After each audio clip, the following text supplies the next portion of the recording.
Hi guys, ഇന്ന് കർക്കിടക വാവാണല്ലോ. നമുക്കും ബലിയിടാനൊക്കെ പോകാനുണ്ടായിരുന്നു. Alarm അടിയുന്നത് കേട്ടിട്ടും രണ്ടെണ്ണം പോത്ത് പോലെ കിടന്നുറങ്ങി തന്നെയാണ്.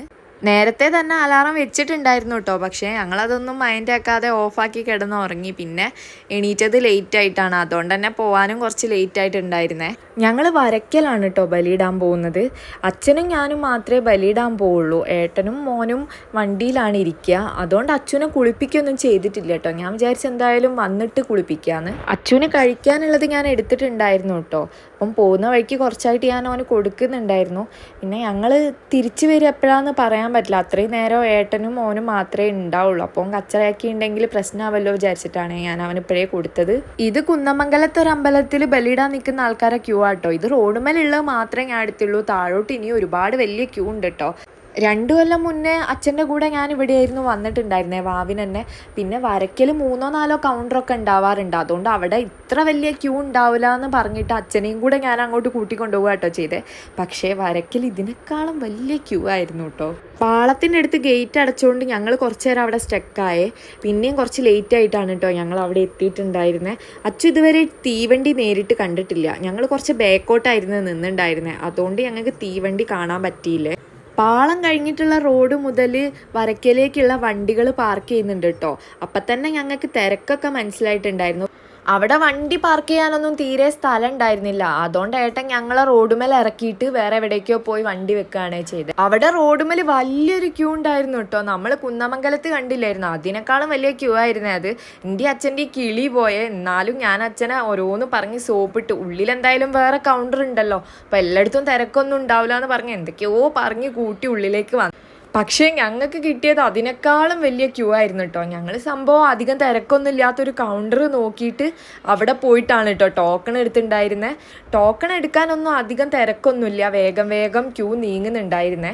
പക്ഷേ ഇതിൻ്റെ ശരിക്കുള്ള ക്യൂ ബാക്കിൽ നമ്മുടെ ബീച്ച് ഉണ്ടല്ലോ അതിൻ്റെ അടുത്തുണ്ടായിരുന്നു കേട്ടോ. ഞങ്ങൾ വീട്ടിൽ നിന്ന് ഇറങ്ങിയ മുതൽ തുടങ്ങിയ ചാറ്റൽ മഴ ഇതുവരെ നിന്നില്ല കേട്ടോ. പിന്നെ ഞങ്ങൾ തോർത്ത് വാങ്ങാൻ പോവുകയാണേ. വീട്ടിൽ ഒറ്റ തോർത്തും ഉണ്ടായിരുന്നില്ല. ഉള്ളതൊക്കെ എൻ്റെ ഡെലിവറി ടൈമിലും പിന്നെ ഇതേപോലെ ബലിയിടാൻ വരുമ്പോൾ കളഞ്ഞു പോയതും ഒക്കെ ആയിട്ട് തീർന്നിട്ടുണ്ടായിരുന്നു. പിന്നെ കുളിക്കാൻ വേണ്ടി ബീച്ചിലേക്ക് ഇറങ്ങാൻ പോവാട്ടോ. അച്ഛൻ മാത്രമേ അവിടുന്ന് നല്ലോണം കുളിക്കുള്ളേ. ഞാൻ വീട്ടിൽ നിന്ന് കുളിച്ചിട്ടാണ് വന്നത്. ഇനിയിപ്പോൾ തോർത്ത് നനച്ചിട്ട് അത് മേല് ചുറ്റുകയാണ് കേട്ടോ ഞാൻ ചെയ്യുക. ഞാൻ ഇവിടെ വരുമ്പോൾ അങ്ങനെ തന്നെയാണ് ചെയ്യല്. ഞങ്ങൾ അവിടെ എത്തിയപ്പോൾ ഒരുപാട് ആൾക്കാർ ബലിയിട്ടിട്ട് പിണ്ടൊഴുക്കുന്നുണ്ടായിരുന്നു. പിന്നെ ഞങ്ങളെ വരീൻ്റെ അവസാനം അന്വേഷിച്ച് നടക്കുകയാണേ. ഞങ്ങളത് പച്ച ടോക്കണായിരുന്നു. അപ്പോൾ ഇവരെടുത്ത് ഇങ്ങനെ ചോദിക്കുക പച്ച ടോക്കൺ ആണോന്ന്. അപ്പോൾ എല്ലാവരും പറയുന്നത് പച്ച ടോക്കണാണ്. 3 വരി ഉണ്ടായിരുന്നു. സംഭവം 3ഉം പച്ച ടോക്കണിൻ്റെ തന്നെയാണ്. 1 കിലോമീറ്റർ നീളത്തിൽ ഇതിങ്ങനെ വളഞ്ഞ് വരികയാണേ. വലിയ വരിയായിരുന്നു കേട്ടോ അത്. പിന്നെ ഇവിടെ കടൽ നന്നായിട്ട് കയറി വരുന്നുണ്ടായിരുന്നേ. ഞങ്ങൾ നിൽക്കുന്ന സ്ഥലത്തേക്കൊക്കെ നന്നായിട്ട് തിരമാല അടിക്കുന്നുണ്ടായിരുന്നേ. തിരമാലേൻ്റെ കൂടെ പട്ടിക കഷ്ണങ്ങളും മരക്കഷ്ണങ്ങളും ഒക്കെ വന്നിട്ട് കാലിനിങ്ങനെ അടിക്കുന്നുണ്ടായിരുന്നു കേട്ടോ. നല്ല വേദനയാവുന്നുണ്ട്. ഈ മരക്കഷ്ണത്തിൻ്റെ അകത്തൊക്കെ നിറച്ച ആണിയാണ് കേട്ടോ. ഇതൊക്കെ കാലിന് തട്ടി ഒരുപാട് ആൾക്കാർക്ക് മുറിയൊക്കെ ചെയ്തിട്ടുണ്ട് കേട്ടോ. ക്യൂ നല്ല സ്ലോ ആയിട്ടായിരുന്നേ നീങ്ങുന്നുണ്ടായിരുന്നേ. സമയം ഇങ്ങനെ പോകുന്തോറും ഈ തിരമാലേൻ്റെ ശക്തി കൂടി വരികയാണേ. ഞങ്ങളെ ക്യൂവിൽ നിന്നുണ്ടായിരുന്ന ഒരേച്ചി തിരമാല അടിച്ചപ്പോൾ അതിൻ്റെ കൂടെ കടലിലേക്ക് പോയേ. ഏതോ ഒരാൾ കൈ പിടിച്ചുകൊണ്ടാണ് ആ ഏച്ചി രക്ഷപ്പെട്ടത്, ഇല്ലെങ്കിൽ കടലിൽ എത്തിയാനേട്ടോ. അതുകൂടാതെ ഈ മുങ്ങാൻ വേണ്ടി വരുന്ന ആൾക്കാരൊക്കെ ഉണ്ടല്ലോ, ഓരൊക്കെ തിരമാലേൻ്റെ ഉള്ളിൽ പെട്ടുപോവാണ്. ഇങ്ങനത്തെ കുറേ കാര്യങ്ങളൊക്കെ ഉള്ളതുകൊണ്ട് നമുക്ക് വലിയ ബോറടിയൊന്നും ഉണ്ടായിരുന്നില്ല കേട്ടോ. അത്ര വലിയ ക്യൂലാണ് നിൽക്കുന്നതെങ്കിൽ പോലും. പിന്നെ കടലിൻ്റെ അടുത്താണല്ലോ, ഒരു റിലാക്സേഷനൊക്കെ ഉണ്ടാവുമല്ലോ. പിന്നെ ഇങ്ങനെ ആകാശത്ത് പട്ടം പറക്കുന്നതും ഡ്രോണ് പറക്കുന്നതും ബലൂണ് പറന്നു പോകുന്നതും ഒക്കെ കാണാണ്ടായിനി. എല്ലാം നോക്കി ഇങ്ങനെ, ഞാൻ മാത്രമല്ല എല്ലാവരും നിൽക്കുന്നുണ്ട്. അങ്ങനെ ഞങ്ങൾ വളഞ്ഞിട്ട് 2ാമത്തെ ക്യൂവിലേക്ക് കയറിയേ. പക്ഷേ ഇതിൻ്റെ ശേഷം നല്ല രീതിയിൽ തിരമാല അടിക്കുന്നുണ്ടായിരുന്നു. ഞങ്ങളെ കാലിലേക്കൊക്കെ പലക കഷ്ണം വന്ന് വീഴായിരുന്നു കേട്ടോ. നല്ല വേദനയൊക്കെ ഉണ്ടായിരുന്നേ. ഞങ്ങൾക്ക് പേടിയാവുമായിരുന്നു കേട്ടോ അവിടെ നിൽക്കാൻ. ഇനി എങ്ങാനും ഒലിച്ച് പോയാലോന്ന് അത്രയും പേടിച്ചാണ് നിന്നത്. ഇത് നോക്കിയ വെള്ളമൊക്കെ എങ്ങനെയാണ് എത്തുന്നതെന്ന്. ഞങ്ങളെ കാലിലേക്കാണ് ഈ വെള്ളമൊക്കെ വരുന്നത്. പിന്നെ അതിൻ്റെ ഇടയ്ക്ക് എൻ്റെ കാലൊന്ന് മുറിഞ്ഞു കേട്ടോ. കണ്ടോ, പട്ടിക കൊണ്ട് മുറിഞ്ഞതാണേ. ഇനി അവിടെ നിർത്തിൻ്റെ പണി കിട്ടുമെന്ന് അവർക്ക് മനസ്സിലായി തോന്നുന്നു. അതുകൊണ്ട് അവർ മെല്ലെ ക്യൂ മുകളിലോട്ട് കയറ്റി നിർത്തിയേ.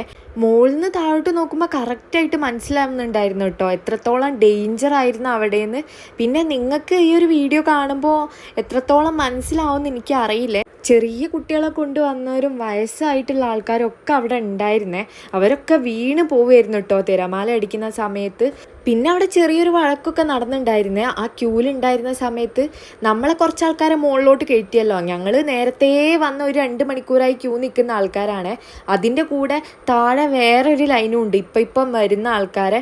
അങ്ങനെ ഞങ്ങളിങ്ങനെ പോകുന്ന സമയത്ത് അവിടെ ഒരു പോയിന്റിൽ നിന്ന് 2 വരിയും കൂടെ ഒന്നാവുന്നുണ്ട്. ആ വരിയിലേക്ക് ഈ പുതിയതായി വന്ന ആൾക്കാരൊക്കെ കയറുന്നുണ്ടായിരുന്നു കേട്ടോ. അപ്പോൾ അവിടെ ഒരു പ്രശ്നമൊക്കെ നടന്നു. അതിന് ശേഷമാണ് ഞങ്ങളിതാ ബലിയിടാനുള്ള സ്ഥലത്തേക്ക് എത്തി. അപ്പോഴത്തേക്ക് ഞങ്ങൾ 3-3.5 മണിക്കൂറൊക്കെ ആയിട്ടോ വന്ന് ക്യൂ നിൽക്കുന്നു. നമ്മൾ ബലിയിടേണ്ട സ്ഥലത്തെത്തിയപ്പോൾ അവിടെ പുതിയ ബാച്ചിനെ കയറ്റിയായിരുന്നു കേട്ടോ. ഞങ്ങൾ അവിടെ എത്തൂല, എന്നാലും ബലിയിടുന്ന സ്ഥലം കാണാം. അവിടെ നിൽക്കുന്ന ആൾക്കാരെ കണ്ടപ്പോൾ എനിക്ക് ചെറിയൊരു സംശയം തോന്നിയേ. ഇത്രയും തിരമാല അടിച്ചിട്ടും മഴ കൊണ്ട് നിന്നിട്ടും ഒരു തരി പോലും നനയാതെ ഉടുത്ത തോർത്ത് പോലും ഉണങ്ങി കിടക്കുന്ന ആൾക്കാരൊക്കെ അതിൻ്റെ അകത്ത് ഉണ്ടായിരുന്നേ. ലേഡീസ് ആണെങ്കിലും ജെൻസ് ആണെങ്കിലും. പിന്നെ കുറച്ച് കഴിഞ്ഞപ്പോഴാണ് സംഭവം മനസ്സിലായത്. ഇവർ വേറൊരു ക്യൂ ഇട്ടിട്ടുണ്ട്. അവിടെ കുറേ ആൾക്കാരുണ്ട്. ഇവരെടുത്ത് നിന്ന് എക്സ്ട്രാ പൈസ വാങ്ങിയതാണോ അല്ലെങ്കിൽ അറിയുന്ന ആൾക്കാരാണോ അതൊന്നും അറിയില്ല.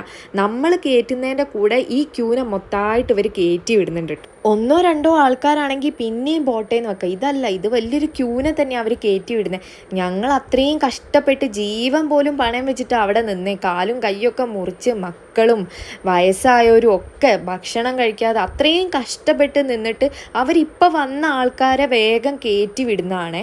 ഞങ്ങൾ നന്നായിട്ട് അവിടുന്ന് കച്ചറ ഉണ്ടാക്കിയിട്ടുണ്ടായിരുന്നേ. ഇപ്പം വന്ന ആൾക്കാരൊക്കെ ഇട്ട് കഴിഞ്ഞ് ഏറ്റവും ലാസ്റ്റ് ആയിരുന്നേ ഞങ്ങൾ ബലിയിട്ടിട്ടുണ്ടായിരുന്നത്. അത്രയും നേരം ഞങ്ങൾ അവിടെ വെയിറ്റ് ചെയ്തേ. പിന്നെ ഞങ്ങളിതാ ബലിയൊക്കെ ഇട്ട് തിരിച്ചു പോകാൻ നിൽക്കുകയാണ്.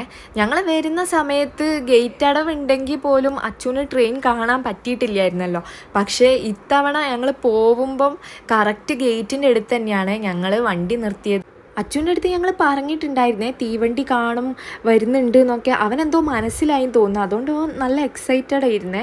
പിന്നെ അതാ കാറിൻ്റെ അപ്പുറത്തെ സൈഡിൽ ഒരു ഏട്ടനും ഏച്ചി ഉണ്ടായിരുന്നേ ബൈക്കിൽ. അവർക്ക് ടാറ്റ കൊടുക്കുക, അവരോട് ചിരിക്കുക, സംസാരിക്കുക. പിന്നെ അപ്പുറത്തൊരു ബൈക്ക് നിർത്തിയിട്ടുണ്ട്. ആ ബൈക്ക് ചൂണ്ടി അവർക്ക് കാണിച്ചൊക്കെ കൊടുക്കണ്ടായിരുന്നു കേട്ടോ. പിന്നെ അതാ ട്രെയിൻ വന്നപ്പോൾ അച്ചു കണ്ടു. അവൻ നന്നായിട്ട് പേടിച്ചിട്ടുണ്ടായിരുന്നു കേട്ടോ ആ സമയത്ത്. ട്രെയിൻ കണ്ടിട്ട് ആദ്യമായിട്ട് അങ്ങനെ അവൻ ട്രെയിൻ കണ്ടു. ഞങ്ങൾ അവിടെ നിന്ന് ഇറങ്ങി കേട്ടോ. പിന്നെ കഴിക്കാൻ കയറിയിട്ടുണ്ടായിരുന്നു. അപ്പോൾ അച്ചു ഏട്ടനും വന്നില്ല. അച്ചു നൈസായിട്ടൊന്ന് ഉറങ്ങിപ്പോയിട്ടുണ്ടായിരുന്നേ. ഏട്ടൻ പറഞ്ഞു ഏട്ടൻ വണ്ടിയിലിരുന്നോളാം, എന്തേലും പാർസൽ വാങ്ങിയാൽ മതിയെന്ന്. അപ്പം ഞാനും അച്ഛനും പോയിട്ട് കഴിച്ചു കഴിഞ്ഞ് വീട്ടിലേക്ക് വന്നു. ഇന്നത്തെ വ്ളോഗായിട്ട് യാതൊരു ബന്ധമില്ലാത്ത ഒരു ഡാൻസാണ് ഇത്. ഈവനിങ് ആയപ്പോൾ അച്ഛനൊരു ദോശ കൊടുത്തതാണ്. അതിന് ശേഷം ഇവൻ വല്ലാത്തൊരു ഡാൻസ് കളിയായിരുന്നു. കുറേ നേരം ഉണ്ടായിരുന്നു. അപ്പം ഞാൻ ജസ്റ്റ് ഒന്ന് നിങ്ങളെ കാണിച്ചു തരാമെന്ന് വിചാരിച്ചു. അത്രയേ ഉള്ളൂ. മൈൻഡ് മൊത്തം കയ്യിൽ നിന്ന് പോയിരിക്കുന്ന ആ ടൈം ആയതുകൊണ്ട് എനിക്ക് നന്നായിട്ട് കോൺസെൻട്രേറ്റ് ചെയ്തിട്ടൊന്നും ബലിയിടാൻ പറ്റിയിട്ടുണ്ടായിരുന്നില്ല കേട്ടോ.